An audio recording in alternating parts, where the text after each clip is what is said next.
Perkenalkan, nama saya Zahra Turahmi. Saya berasal dari Fakultas Teknik Prodi Sistem Informasi. Di sini saya akan menceritakan kisah tentang Nabi Daud alaihissalam. Nama Daud disebut sebanyak 16 kali dalam Al-Quran.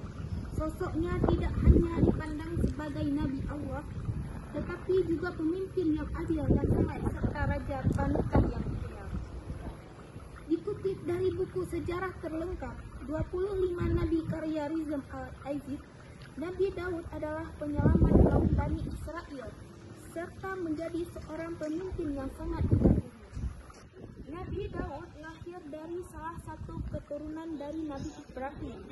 Ia lahir di kalangan Bani Israel setelah masa kenabian Musa dan Harun. Pada masa pemerintahan Raja Talut, seluruh warga yang tak punya ikatan, rumah tangga dan perdagangan mengajak ke medan perang.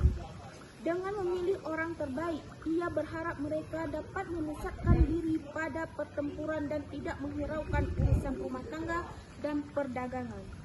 Tepat salah satu anak muda yang ikut dalam barisan tersebut. Remaja tersebut bernama Daud. Ia diperintahkan ayahnya untuk menyertai kedua kakaknya yang maju ke medan perang. Namun, Daud tidak diperkenankan maju ke garis depan. Ia hanya disuruh melayani kedua kakaknya di garis belakang. Dalam melawan pasukan Jalut, Allah memberikan kemampuan kepada Daud untuk mengolah besi menjadi alat perang. Tentara Talut sebenarnya tidaklah banyak untuk melawan tentara Jalut.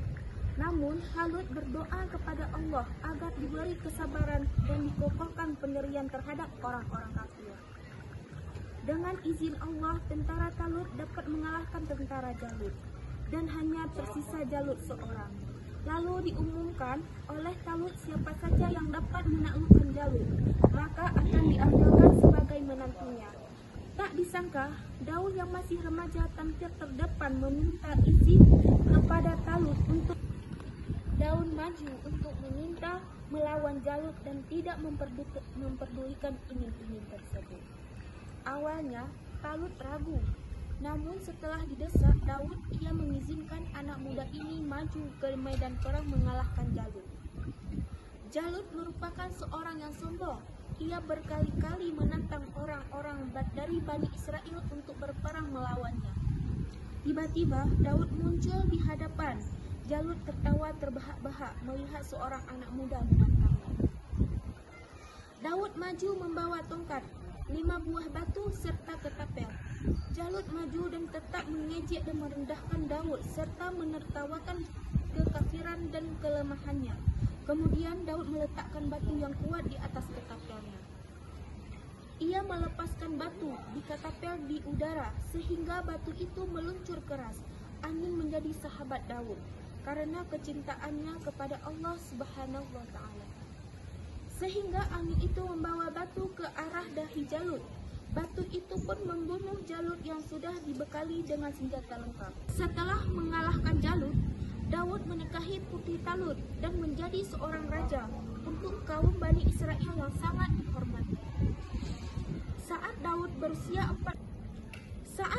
berusia 40 tahun, ia mendapat risalah kenabian serta Allah memberinya kitab Zabur dan menjadikannya sebagai salah satu rasul Allah Subhanahu wa Ta'ala.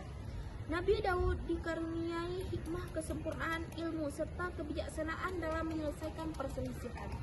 Demikian, hanya ini yang dapat saya sampaikan. Lebih dan kurang saya mohon maaf. Saya akhiri dengan mengucapkan wabillahi taufiq wal hidayah. Wassalamualaikum warahmatullahi wabarakatuh.